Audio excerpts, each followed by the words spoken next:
Let's go!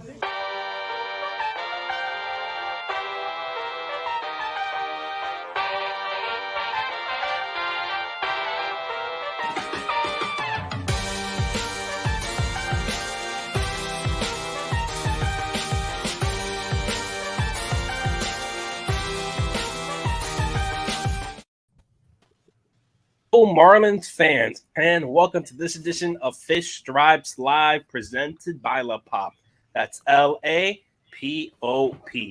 And as always, we are here to preview this new series coming up between the Marlins and the Arizona Diamondbacks. I am your host, Daniel, with Eli, Kevin, intern Nick, and our guest for tonight, friend of the program from Marlins 9, Jeremiah Geiger. Jeremiah, great to have you back. Yeah, no, I'm super excited to be back on the show, guys. Thanks for having me. Yeah, of course. And as always, the first thing we do, we're going to look back on the previous series from the Marlins. They did fall 2-1 against the Chicago Cubs, including their only win in that game, a 14-inning, just insane game, longest game of the season for sure. Kevin, talk to me a little bit from this series. What stood out to you, and what maybe the Marlins can look back at this series to try to improve on? Well, I will be honest. I did not watch Game 1. I saw some of Game 2. As you could see, just really couldn't get it going offensively in the first two games. Besides the Yuli Gurriel homer, I believe that was in Game 2. Just really couldn't get anything going after that. And then, obviously, we look at Game 3, which is probably the biggest one, and obviously the one with the win. Sandy pitched all the way to the ninth. And when you see that number 2 in the ninth inning, those are the 2 runs Sandy allowed. He struck out Dansby to begin the inning, really just couldn't get it going after that.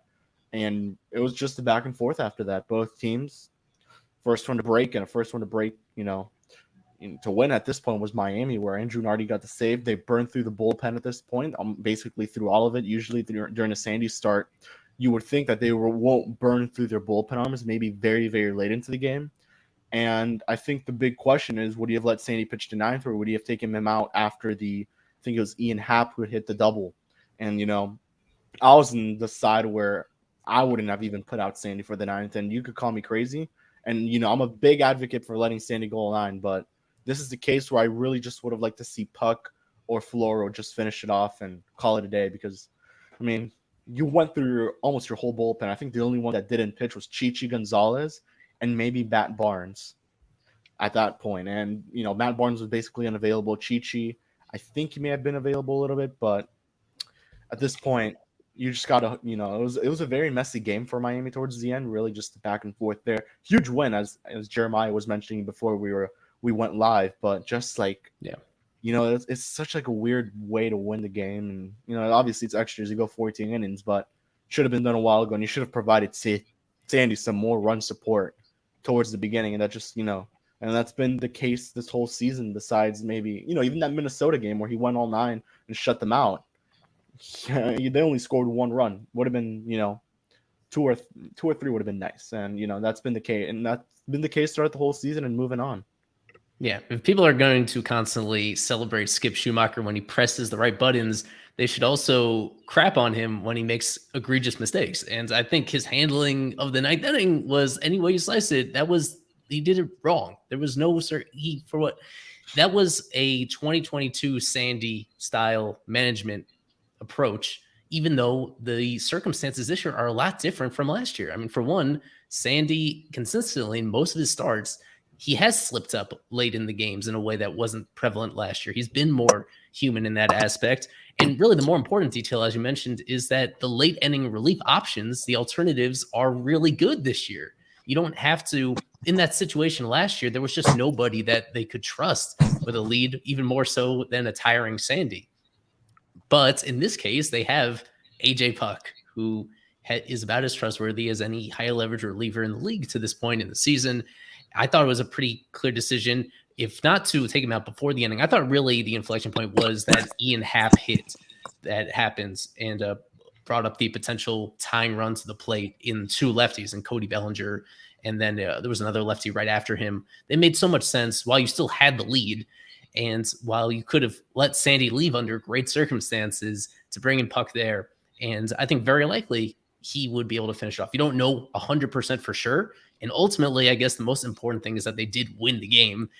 Though they won the game not by necessarily doing anything super impressive themselves. The Cubs just struggled in those extra innings. It was not a super exhilarating, high-quality extra innings to witness from the 10th to the 14th. And they were able to outlast the Cubs right there. That's important. If Skip continues managing like this, then I think it goes without saying that his impeccable record in one-run games is not going to hold up. I thought this was a case where he was just too differential to Sandy in this circumstance, and that there was there were ways to win this game, but even more so than Skip, as you touched on. This is on the offense as well. It took all those innings and a bunch of automatic runners on second base for the Marlins to get to 5 runs. Otherwise, they just don't get to that number. As I think Jeremiah tweeted out before we went live, the Marlins are now dead last in the majors in runs scored, despite being right around 500. And to me, more so than their current record, that stat about being arguably the worst offense in the league, that is the one that is more concerning, that is more relevant moving forward. They absolutely need to get more offense in order to keep this going. That continues to be the really big issue hanging over this team. Before we get into everyone else's thoughts about the series, let me bring in our reporter, Noah, who is at Chase Field. Yes, you heard that right. He is in Arizona giving us a live press box report. I believe one of our first away press box reports of the season. Noah, I'm going to hand it to you. Everything you've seen, you've heard from Skip, your travels, everything. Well, first off, I got to mention I'm exhausted. Woke up this morning in Chicago and had to get all the way over here. The roof and windows are open here. I'll turn around so I can show you. Yes. Ooh, it's a big screen on Noah real quick. Really nice. Oh, big screen Noah. There we go. Nice. Ooh. That's such a beautiful field. It looks nice, yeah. Yeah, when the roof is closed, it looks like a dungeon. So it's kind of interesting when it's open. It's a whole different vibe, just like at home. Mm-hmm. And yeah, they opened the roof just before we talked to Skip. And yeah, everyone's very happy that they got the win yesterday. Relieved they got the win yesterday. That game took forever. It was very cold up in the press box in Wrigley around the 12th inning. And yeah, I'm still trying to get over the jet lag. What about the injuries, Noah? You were there. Talk to us about what Skip said. The 6-0 update is that there was that setback, and now he's playing catch again. Whoop-de-doo. We'll find out more probably next time, and he'll still be playing catch. Trevor, I did see playing catch in Wrigley, and again throwing catch here today. He said he feels good. Of course, Wendell's back now. Chargois, I didn't know this. Christina pointed it out. He threw an inning in AAA in Single A. When did that happen? He was yesterday. It was yesterday. It was yesterday. So now his rehab is transferred to AAA. Yeah. I saw the roster move the other day. And what's it called? What else is there? The Nance is progressing. Avi's not with the team, so he's in Jupiter with their medical staff. The Enright 2 innings pitch is very encouraging. Cueto, oy. It was Friday. That should go out pitch. But Cueto, that's just oy. We asked Skip about it yesterday. And he's like, I saw that he got hurt. Doesn't look great. So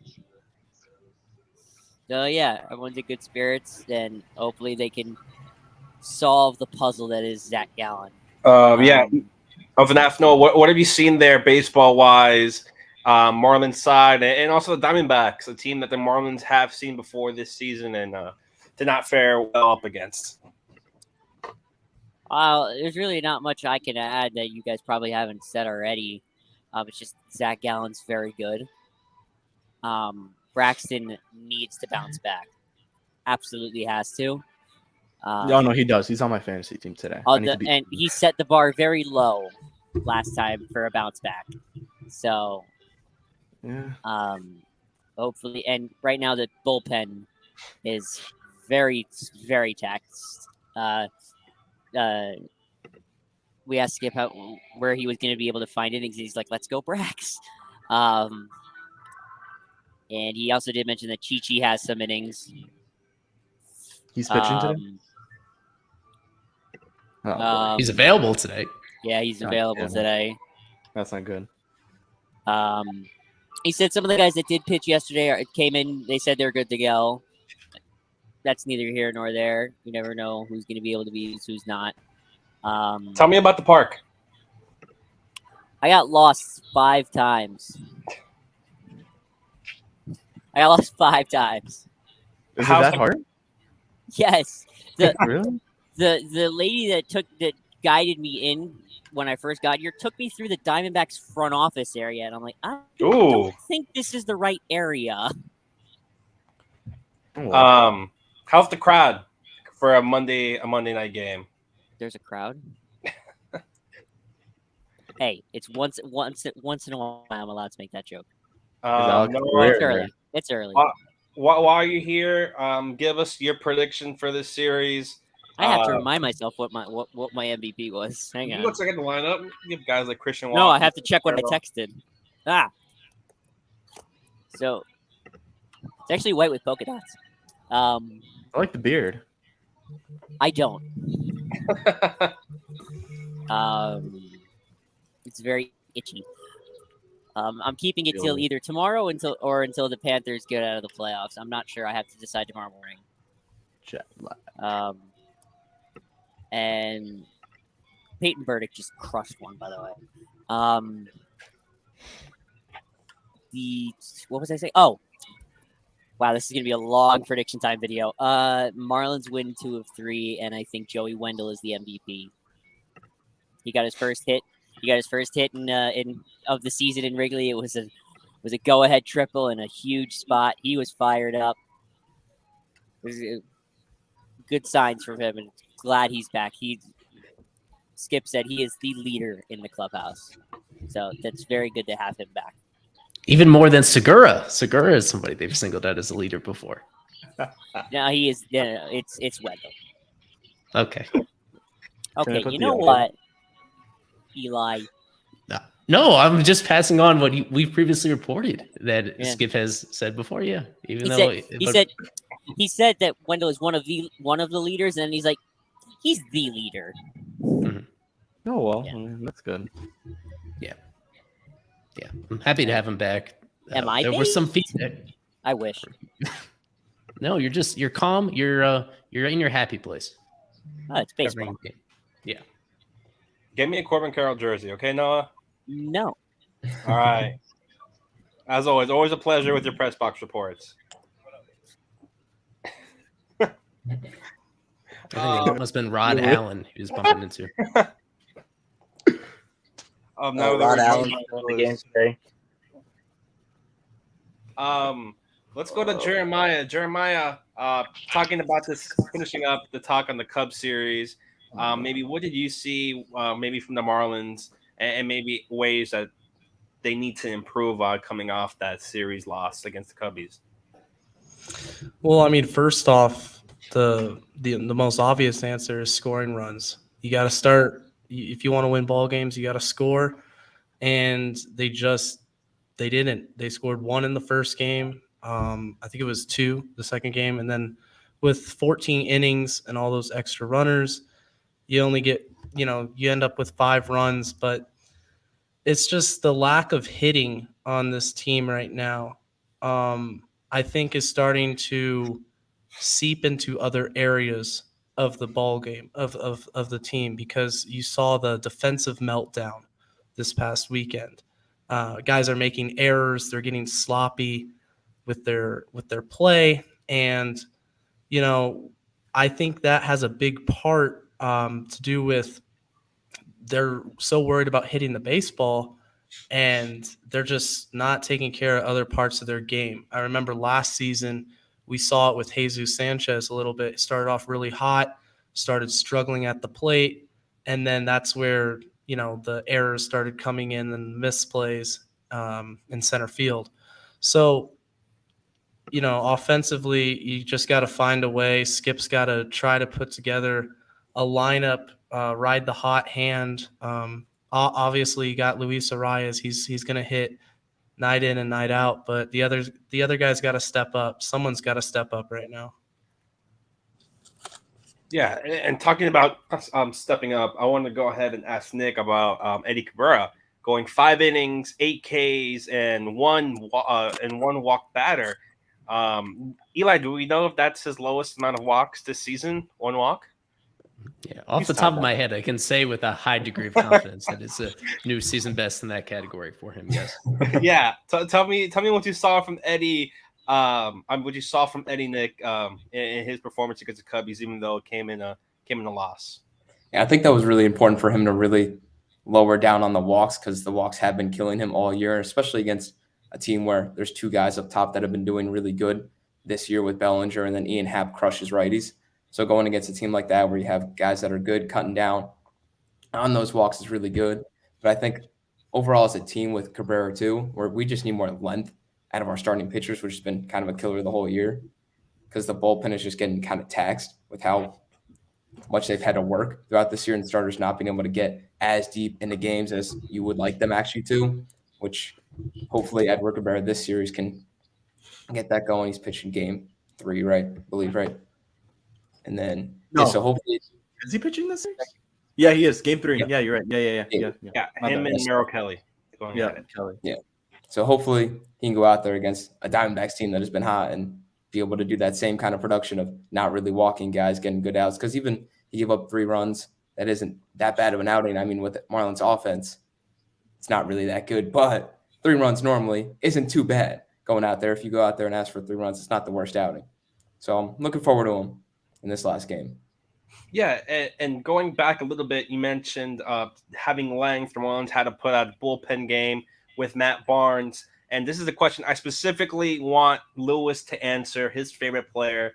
Talk to me about Brian Hoeing going 3 innings. Wow, He had 4 strikeouts. Yeah, he had a pretty, a decent, bullpen 3. Just talk to me about that bullpen that day. I didn't mean to bring up. Well, that was the bullpen game that Barnes started. Got into some trouble in the first inning, but managed to get out of it. Listen, like, other than that 4th inning against the Braves, Hoeing's been better than what his 5.40 ERA suggests. I was actually on Baseball Reference this morning, and I noticed that his FIP is like 2.93 relative to a 5.40 ERA. Now, it's a small sample, and he's still getting the crap hit out of him as far as just batted balls finding holes. I believe I looked it up. He's pitched like 24 innings in the majors, and hitters have like a 976 OPS and like a 324 batting average against him. But he has looked a little bit better this year. I mean, me and Eli and you talked on Fishology about his increased sinker velocity, and then there was a reduction in spin rate on his changeup, which had helped him a little bit, and he was more effective in the minors. But at the end of the day, I mean, like, he's kind of just been like better than he was last year, although you can't be all that much worse. I mean, I think there is some room for improvement. I think he's going to be another guy like Brax, albeit with a little more velocity, where he's going to command the strike zone, but he's going to give up a lot of hits. And you know what, to have a guy like that, I mean, he didn't pitch on Sunday, so I think he may be available for today, if I'm not mistaken, which is a good thing, because again, like, after coming off an 11-run outing from Braxton Garrett, you kind of have to take whatever it is he's going to give you. And he was very good before that, but I think Hoeing is obviously, I think he may be an important option in this series. I'm surprised nobody actually went like a savvy kind of MVP route and picked him, just because I think the bullpen is so taxed. And we saw that with Puck kind of regressing or kind of adjusting to what his FIP suggested he was going to be before that. And, I think Hoeing will be important in this series. And actually, it's strange to say, but I trust him more at this point than I do somebody like Chichi Gonzalez, who, whenever he's been in the major leagues, he's just been nothing but a horrendous big league pitcher. So again, I don't have all that much faith in him, but I think again, yeah, like I said, I think Hoeing is important because of that swingman kind of Stripling-esque ability he has to start and relieve. And we saw that in the Cubs series, and we saw that in a good outing against the Cubs on the 30th to conclude the month of April. So like, he may be a little bit more important than people are giving him credit for. And again, we have to give credit to Sandy for, despite the fact that, he did falter in the ninth, he kind of did what we needed him to do the day after a bullpen game where Hoeing pitched. And, the Marlins used, 6 or 7 men out of the bullpen that day to kind of get through 9 innings. That was important. But I think this bullpen going into this Arizona series against an upstart Diamondbacks team is, you can already tell it's taxed. You pitch 14 innings and then you got to fly across the country and play a game the next night. Like, it's not easy. So be on the lookout for Hoeing. I think he's going to pitch some very important innings this series, whether they come in the 4th or whether they come in the 7th. I think he is going to be maybe an X factor for the Marlins, kind of getting back to 500 or at least leaving here with 1 win in a series. I think that'll be very hard for them to do that. Yeah. And the Alex, next topic, not Alex. Lewis, go ahead. You just like hyped up Brian Hoeing like I've never. I know, dude. I think Eli needs to check if I'm on Quaaludes, but like, but no, I mean, I think you need to contextualize every series. I mean, he's been good. Yeah, you need pitching to get through the season, even if that means you're kind of going to like your 2nd, 3rd, 4th tier kind of guys that you want to be pitching. But you have to pitch 9 innings most nights. Let me ask you this, Lewis: would you keep Hoeing in for the rest of the season in the bullpen? I think it's very early to tell. I mean, I'm not going to take a 12-inning sample and then say, yeah, you need to do that, because again, that's just very like, that would be buying in a small sample size fodder and the underlying metrics saying he's been better than what his ERA suggests. I still think I need to see more, but I will suggest that the 8 or so innings that he's pitched after that first start against the Braves where he faltered early have been encouraging enough to say that he deserves to stick around a little bit longer when, say, somebody like a Rogers comes back. Yeah, and I do see some similarities between Hoeing and somebody that was in this pen last year, mostly as a long man and made a couple of starts before he got hurt, was Cody Poteet.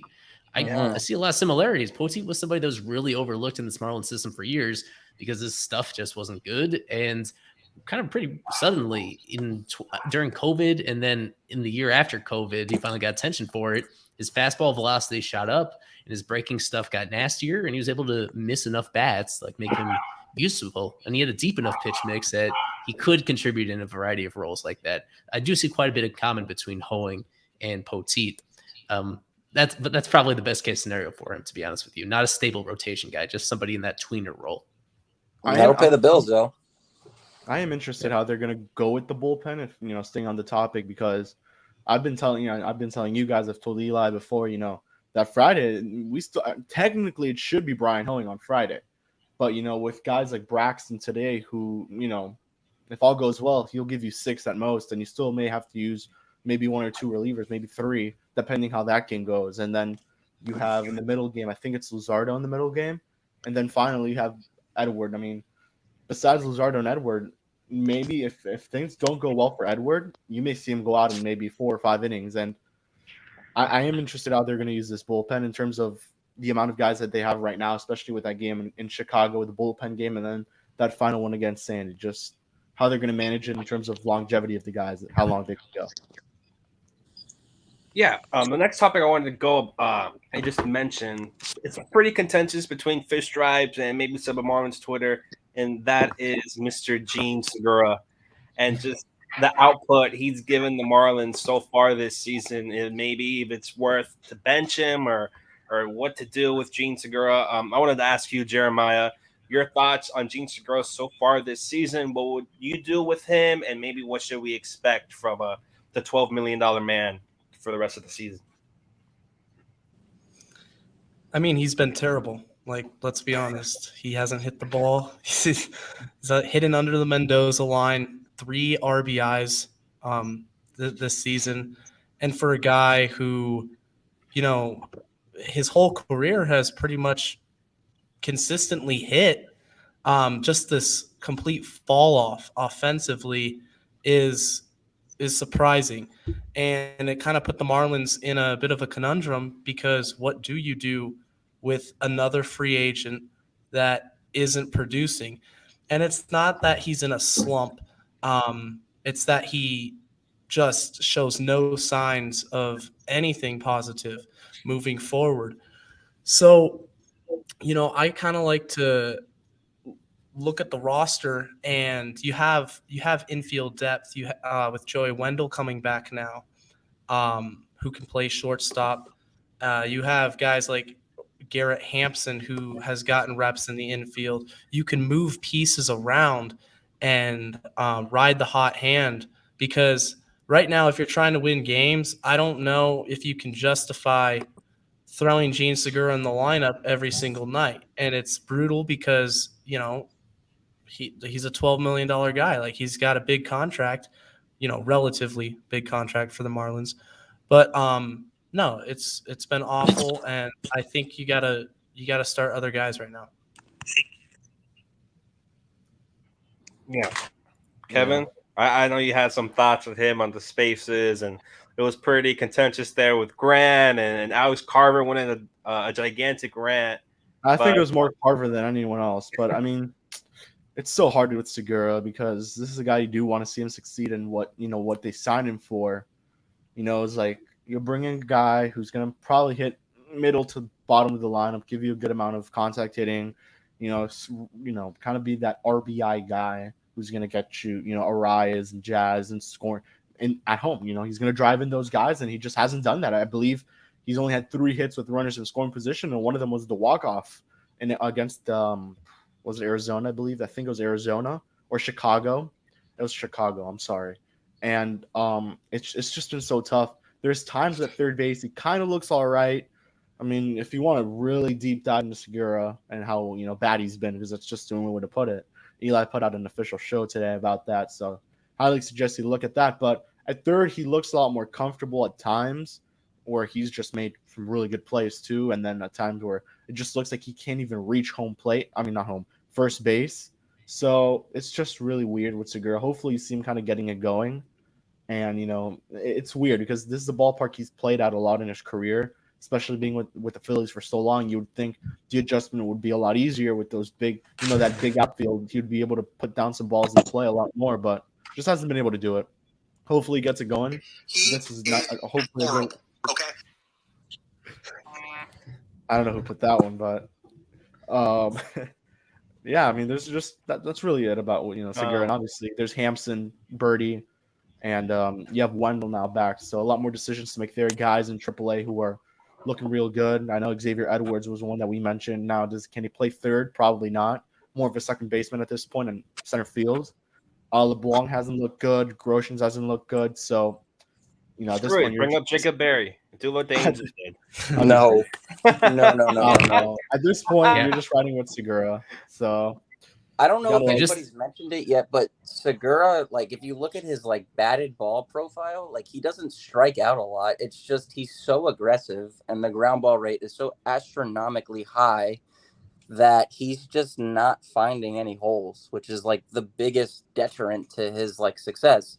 Is he has always had a knack to make contact, but if you look at the K rate, he's been the 82nd percentile, and he's walking in the 14th percentile. So there almost isn't anything that he'll swing at, and he's also in the 2nd% in chase rate. So he's quite literally swinging at just about everything. So I mean, it's another case that I don't know if it was Nick or our guest said you're just kind of playing him because you don't have any viable options to kind of back him up. Yeah, but I'll stop you right there. They now have viable options. You could play in front of Segura because they have Joey Wendell back, and because Birdie has performed fairly respectively compared to Segura. So it is fairly simple to me, at least. Maybe it's not as simple to the team because money talks or something, or because they just respect Segura's very long and consistent track record to this point. I feel like there should be pretty frequent instances where the left side of your infield is Wendell and Birdie, whichever order you want to put them in. I assume Wendell at short and Birdie at third, although Birdie has shown he could be an adequate shortstop at times. Like there should be frequent. So to this point, Segura has started almost every single game. I think 31 out of 35. Practically an everyday player. There's just no reason why that should continue moving right now until he actually produces. This is just the gradual way that things go. You don't do anything dramatic with him in terms of benching him or considering anything beyond that. It's simply a reduction of some sort of playing time. There should be a shrinkage in his role until he actually produces in the opportunities he gets, because he is just not producing whatsoever to this point. Yeah. So with that, we're going to go into a break. And then after this break, we're going to go ahead and talk about the series between the Diamondbacks and the Marlins. We'll dive into predictions, lineups, bullpen, all that after this break. So stay tuned.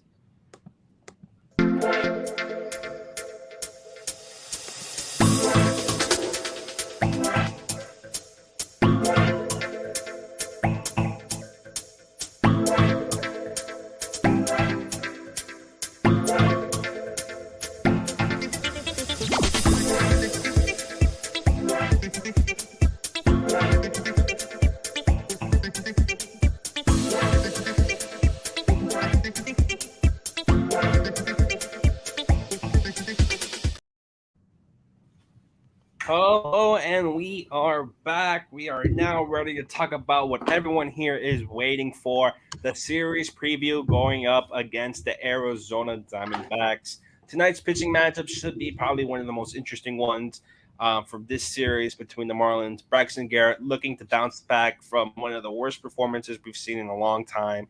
I don't even want to get into that. And going up against former Marlin and probably one of the best pitchers, if not maybe the best pitcher in the National League so far this season, Zach Gallen, who has just been dominating this season, and especially against the Marlins.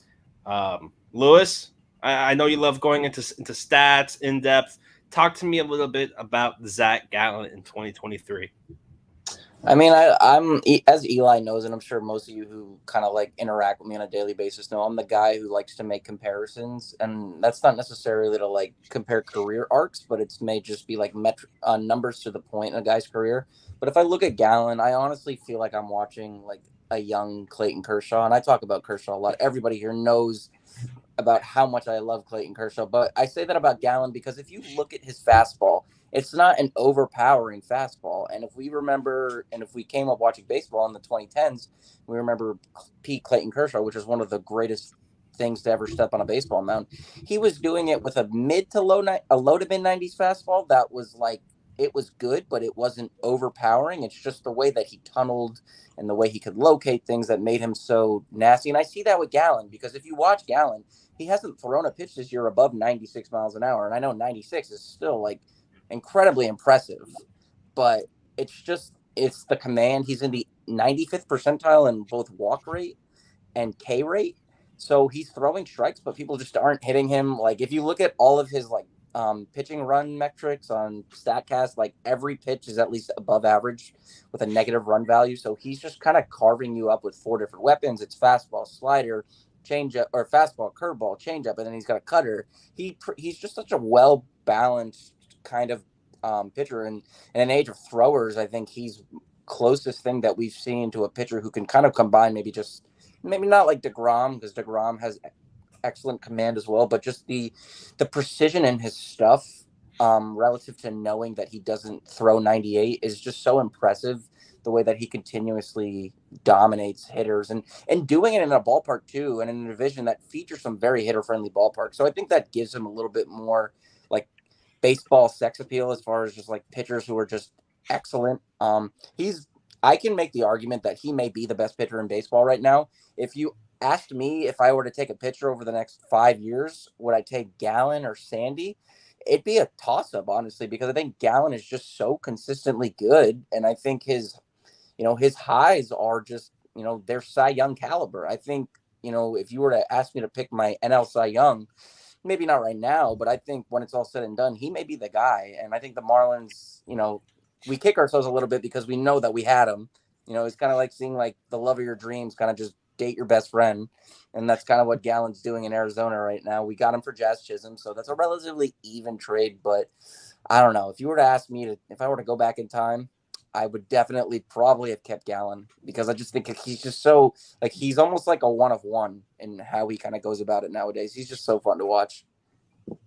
Yeah, and with Gallen, I mean, you would think with the new rules and all this and that maybe he would see some type of, some regression. But I mean, it's been the opposite. He's putting up the highest K per nine of his career at a 12.02. He's putting up a lower ERA. The FIP is at a 1.71, meaning this guy's just dominating at this point. And in 2 WAR, which, I mean, he finished last year with 4, so he may actually surpass that. And yeah, I think you're right. I think Lewis is completely right. If you had to name a Cy Young winner right now, it really is Gallen, with maybe Mitch Keller not too far back, who's looked real good so far this year. But really, right now, it's Zach Gallen. And Miami, I mean, he hit. I think he no-hit the Marlins when I was there with Danny, Isaac, and all the other Fish Stripes guys. We were there watching Gallen versus Sandy, and it just looked. It was just Gallen burning through the Marlins lineup through 5-6 innings of just no-hit baseball. Until I think it was Brian De La Cruz, out of all people, who ended that no-hitter. But man, Zach Allen's looked real good this year, and Miami's gonna have a struggle facing tonight, especially in Arizona, which I think, would you guys say Raleigh's more pitcher friendly or more hitter friendly? It's a hitter friendly ballpark. It used to be extremely hitter friendly, and then they added a humidor before most of the other teams did to bring down a little bit. It still is very hitter friendly, but just so not quite as extreme as it used to be. Yeah, so what Gallen is doing, especially in a hitter-friendly environment, I mean, and I know Isaac mentioned Strider, but what Gallen is doing is crazy. It's really good. He has not walked a batter in 4 weeks, in almost a month since he last walked a batter. I think that just speaks to it, the combination of everything, and it really is summed up by his peripherals, as you said, with the fielder independent pitching. That he is the textbook. He checks all the boxes that you want, except for that overpowering fastball velocity. He has a deep enough pitch mix, and as real Eli, I don't know who that is. He tweeted out, he has really good commands of that fastball. So it is an elite fastball because of his ability to locate it in all 4 quadrants of the zone and to get ahead in counts in the first place so that you're in this position. He is a pretty terrific. I have vivid memories of him as a prospect. I have vivid memories of 2019, the first half of that year, where he broke out as being a guy to focus on. And even then, this was not within the realm of possibility. When they made that trade, even during the end of the 2019 season, a lot of credit goes to him as just continuing to improve his game to reach a ceiling that I think goes beyond what could have reasonably been dreamed of when he was even in the Marlins system. A lot of credit to everybody involved with helping him reach this Cy Young contender level. I just want to give you guys some context as to like how excellent he is at Chase Field, and kind of just the way that, to a lesser degree, because obviously it's over a smaller sample, but the way that Pedro Martinez kind of just dominated the way he did in the arguably best era for hitting ever. I think that's what Gallen kind of bucks the trend of you can't pitch in Arizona. He's made 41 starts at Chase Field. He's got the win-loss record I don't even care about, because if you still ascribe a lot of status to pitcher wins, then you're living in the Stone Age and throw your typewriter away. He's made 41 starts in that ballpark. He has a 2.76 ERA, an opponent batting average of 198, opponent OPS of 597.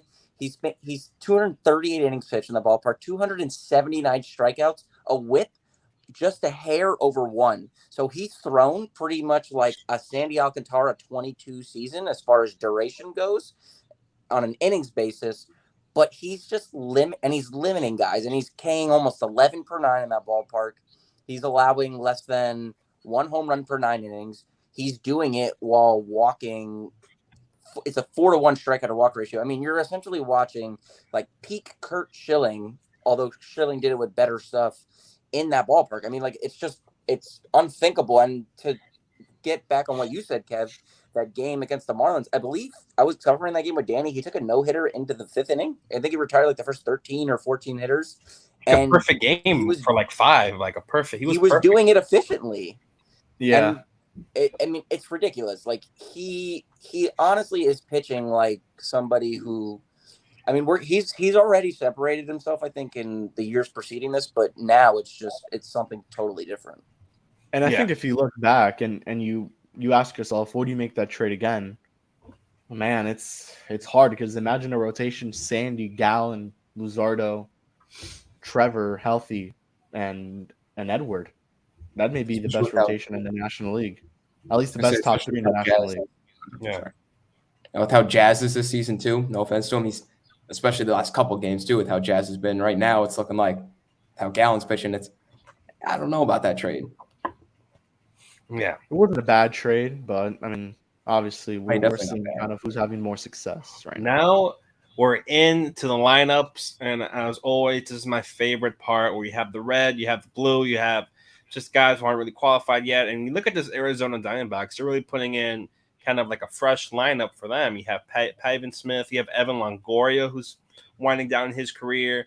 You have Dominic Fletcher, but really the guys you have to worry about are Corbin Carroll, and then you look at Christian Walker. His last couple games, it's just been going off with home runs.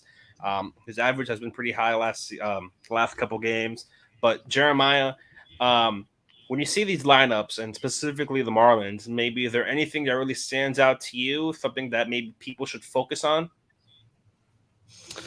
Well, first off, it's good that Joey Wendell's back in the lineup. Got his first hit against Chicago, had the rehab assignment, and now he's back in the big league lineup. So it's going to be interesting to watch him and his return toward hopefully playing every day in the big leagues. And then you got Yuli hitting third. I thought that's a little interesting, mix it up a little bit, get him, put him in that position to drive in some runs. He had the home run against the Cubbies this past weekend. Just Skip trying to mix and match. He's got Arias hitting cleanup. We know he's going to rake. And I'm happy Nick Fortes is behind the plate. I tweeted out earlier today just how bad Jacob Stallings has been offensively, and Nick Fortes hasn't been much better, but hopefully he turns it around. There's got to be a spark in the lineup. And the main thing I would say is just looking forward to Joey Wendell and how his at-bats go, how his approach is, and hopefully he stays healthy moving forward. Someone we spoke about, Gene Segura, and this would be a nice series for him to get it going.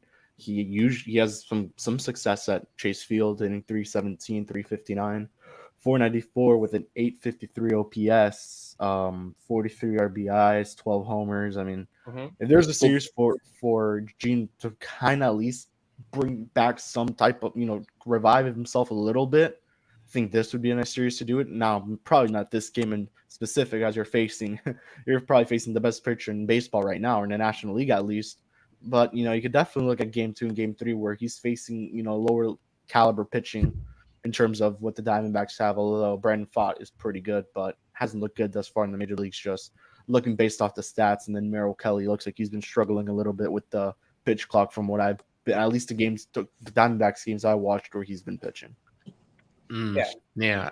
I cannot co-sign that optimism at all because he's facing all right-handers. This is a guy historically, I touched on it during the pod, the main attraction to the Marlins is that he consistently raked against lefties every single year prior to this year. He's not going to face any lefties during this series, at least not as a starter. So I was optimistic potentially that they would roll out a Birdie and Wendell infield, left side of the infield for one of these games in the series. Maybe they will, but I guess not yet.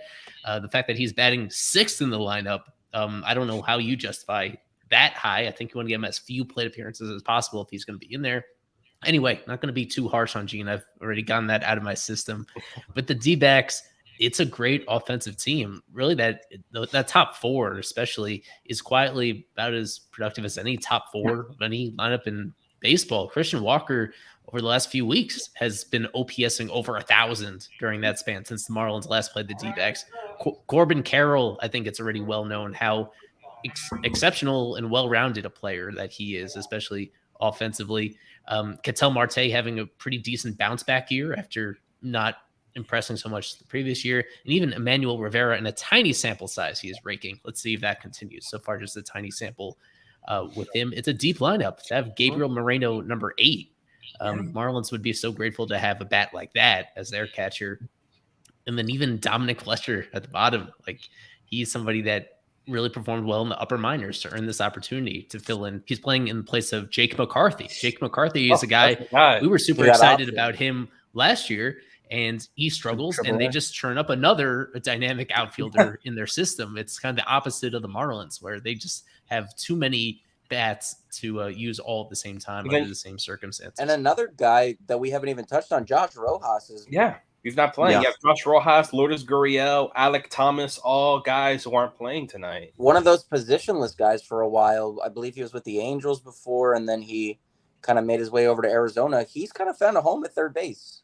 Like he looked a lot better there. I mean, they kind of moved him around the infield. That series here in Miami was impressive. And he made some plays. I mean, he made a couple of plays in the game I saw that I was just like, like this guy, because he was a shortstop that really couldn't play shortstop. And then he becomes a great third baseman. It's kind of like the reverse Cal Ripken effect, but it's no, he's been another bright spot. And I mean, I said at the beginning of the year, it would not surprise me if the Diamondbacks went out and just shocked everybody and won 90 games.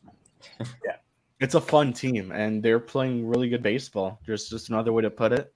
They're 19-17. Last time I checked, they're just 19-15. 19-15, even better. And they're second in that NL West, which is one of the more loaded divisions outside of the Rockies.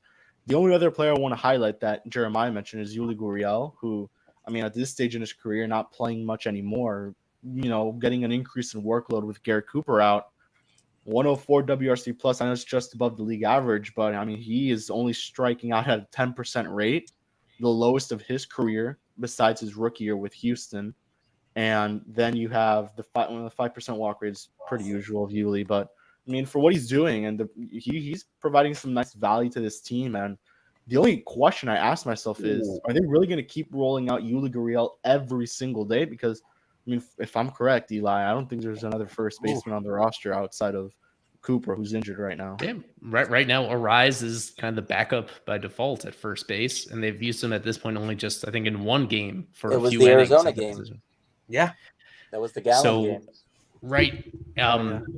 With Gurriel, I was down on him entering the year, and I am going to stick with that stance. I don't think he's going to last the entire season as a productive major leaguer. I'm sorry. I think this is kind of, the Marlins have to be very grateful for what they've gotten out of him to this point. He's hit 3 home runs. One of them was an inside the park home run. The other one that he just hit at Wrigley was essentially an inside the park home run because you hit that in a lot of other places and it's an out, and you hit it in Wrigley and it falls into the basket. He's a first baseman that does not have any power. So I don't think even that home run pace is going to sustain itself. He's going to have to rely on singles. And he, like a lot of other guys on this roster, he hits too many ground balls, too many double plays. He impresses at times defensively, but I think even in that series, in that meltdown game on Saturday, he made there was a couple plays that were makeable that made the difference in that entire game because he wasn't able to field it cleanly. Anyway, this is touching on the bullpen that I think we referenced early on in the show. They are wiped out. I see 5 guys here that might not even be available tonight. That would be Puck, Nardi, Okert, Scott, and Brazaban. Who was it that pitched? Scott was the one that pitched on 3 straight days. He's definitely out for tonight. And with the others, they've pitched 3 times in 4 nights, or I think in Okert's case, it was like 5 times in the last 7 days. Like it's just added up in a way that this is a Chichi Gonzalez game. This is a tag team between Braxton. This is going to be a Braxton Garrett Chichi tag team. And if things go incredibly well, then maybe they go to, I guess Floro is available to close it out. That's a lot of pitches from everybody. Yeah. Yeah, the Marlins are underdogs at this moment. As we thought there could be a possibility of bringing yet another fresh arm to the roster for this game, but thankfully there's an off day coming up right after this series, and that allows They them need to it, breathe man. a little bit. Yeah, not stress too much. Overall, I think there's several off days coming up the rest of this month that for a team that is short on healthy pitching at the moment, that they absolutely need to capitalize. The combination of a relatively soft spot in the schedule once they get past the series and those off days, that's going to be the key for this team to stay afloat.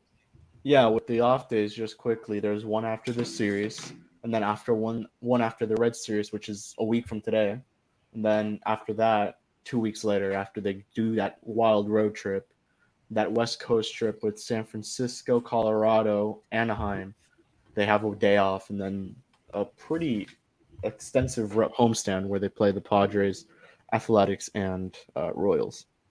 Yeah, I'm really scared for our bullpen right now and pitching just in general because the Diamondbacks have been kind of on a tear recently, especially hitting wise. I was looking at it, their 6 of their last 8 games, they put up 8 or more runs, which the Marlins can almost never put up 8 runs, so that's not going to help us. And then also the bullpen is just taxed basically. So tonight, hopefully Braxton can get a lot of innings, maybe 6.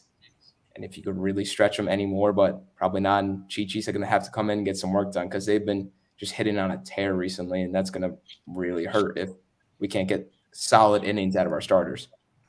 You just hope Braxton could give you 6 and maybe a lucky 7th. I honestly think you need to tamper expectations and expect 5, I think, after what he gave you.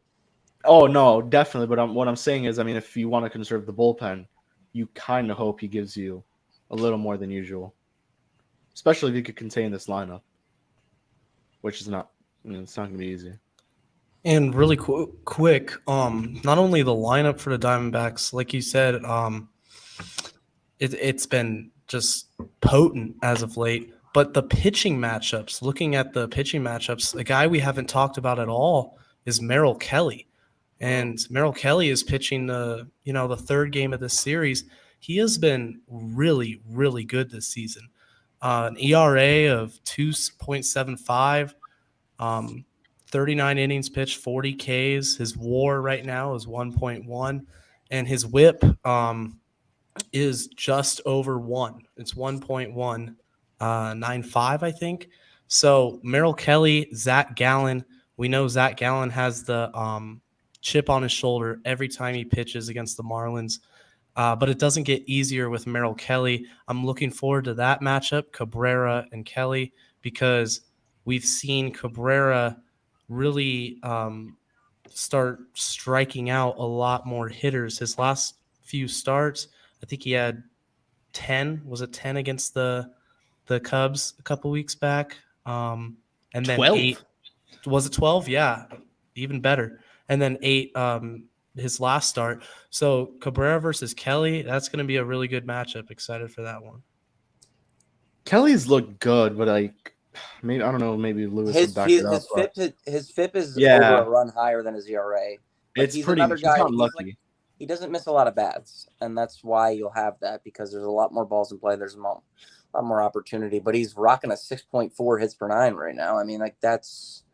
That may come back to earth as the season goes, but I mean, we saw last year he threw 200 innings and he averaged 7.5 hits per 9. So like he is very good. He's one of those guys that went overseas, kind of had like a Miles Michaelis thing, except he debuted pretty late. I believe he was like 29 or 30 when he actually made his major league debut.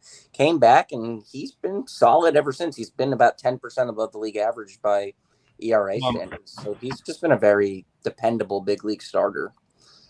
Would you attribute any luck to what to this season for him or no? Yeah, well, as I just noted, he's got a 2.75 ERA and a 3.91 FIP. That right there is illustrative of luck. He's also putting up a really high ground ball rate. He's highest of his career, walking 4 per 9. But his first career, it's just over 2.5. You've kind of heard it said in a lot of different avenues of life that you don't want to compare yourself to anybody, but I think Merrill Kelly, who he's going to be squaring off against Cabrera, they're 2 totally different types of pitchers, whereas Cabrera throws very hard, but he has his command is all over the place. And we see that in the fact that his FIP is over 5 and his ERA is just north of 4. I think maybe if Cabrera, he should be watching from the other dugout the way that Merrill Kelly kind of handles himself on the mound, because that is a good guy that you can kind of model yourself after. If you just want to become a better pitcher and not just go out there and chuck 95-mile-an-hour changeups for 4 or 5 innings the way that he does, Merrill Kelly knows how to pitch. And I think Edward Cabrera, is still learning how to do that, because the stuff is off the charts, but it's just he doesn't know where it's going a lot of the time. And I think if you can kind of maybe look at those guys who kind of do it, maybe even a Gallen tonight. If you're on the bench tonight, watch a guy like Zach Gallen pitch without 98 and just see how it's done. Not that you're going to be that, although I wouldn't put that out of Cabrera's possibility because of what the stuff is. But if he just kind of learns how to pitch more, and rather than just being a thrower, the sky's the limit for this guy to quarter for an Alex Carver. Yeah, I was about to say. And then the final player I want to mention, final pitcher in that middle game, Brandon Pfaadt. Despite, I think I mentioned this already, but he's pretty damn good. I mean, he's the third-ranked prospect for the Diamondbacks. Yeah, and despite the start he's gotten off to, I think, especially this is a pretty good lineup he could face and kind of go back to where he was before, kind of lower that ERA. It's kind of like a make right game, or that type of game where you're just setting yourself up for success going on. Kind of a stepping stone game. So, I mean, it's what the lineup would look like tomorrow. And obviously, none of us know that. But, Brandon Pfaadt's a pretty damn good pitcher. And I think he's going to have He made one start, Kevin. This is literally his second big league start. Is it? Yeah. Yeah, it's his second start in his career. He gave up 700 runs against Gavin Stone against the Dodgers, another highly touted prospect in the NL West. So, yeah, there's a lot of pitching in that division right now because the Giants fix everybody, and yeah, we'll see. That's a fun division. And I think with that, Eli, if you can get up this video, it's a perfect time for predictions. This is prediction time. It's time.